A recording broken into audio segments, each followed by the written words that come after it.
જય ભોળાનાથ સુનિતાબેન. તો 7:30 થઈ ગયા છે અને સુનિતાબેન પાર્સલ પેક કરે છે. હું શાંતિથી બેઠી છું.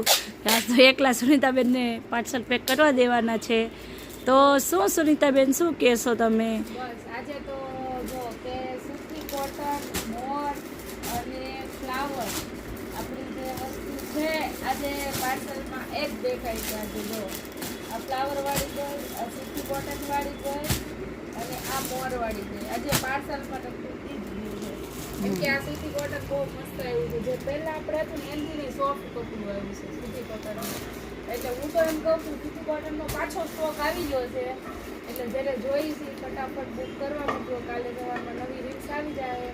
ઓલી બેનો એમ કહે છે સુનિતાબેન પોટલા નથી ખોલતા પણ ડાયરેક્ટ જ પોટલા ખોલી નાખે છે. હમણાં ટાઈમ રહેતો નથી પાર્સલ ખોલી નાખીએ કારણ કે પણ કાલે બધાની 1-2 જણાની ડિમાન્ડ પૂરી કરી દેવાની છે કે પોટલા ખોલતા હોય એવો વિડીયો મૂકવાનો જ છે. એટલે ફટાફટ બધા ફ્રી થઈ જજો. જેમને બુક કરાવવું છે એ બુક કરાવી લેજો. બાકી જો આ સૂતી કોટનના આપણે પાર્સલ બધે જ એ નહીં પણ હરેક સાડીના પાર્સલ આપણે બધે મોકલીએ જ છે. ક્યાંનું છે સુનિતાબેન એ પાર્સલ? ઓકે, રાજસ્થાનનું. તો જો આવી રીતે મહેનત કરીએ છે તમે બધા અમને સપોર્ટ કરતા રહો. હા, બસ તેમના બધાના સપોર્ટથી જ આપણે અહીંયા સુધી પહોંચ્યા છીએ.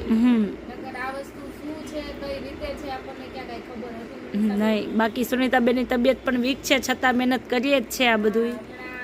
મહેનત વધી જાય છે પણ બસ મહેનત કરશું તો કંઈક જોશું મનીષાબેન. શું કહેવાનું? હા, બરાબર છે. બાકી જો આ બધા જ પાર્સલ પેક થઈ ગયા છે અને હજી થોડા ઘણા પાર્સલ પેક કરવાના રહી પણ ગયા છે. એવું છે. સરસ. કાંઈ વાંધો નહીં. ચાલો બધાને જય ભોળાનાથ. જય ભોળાનાથ.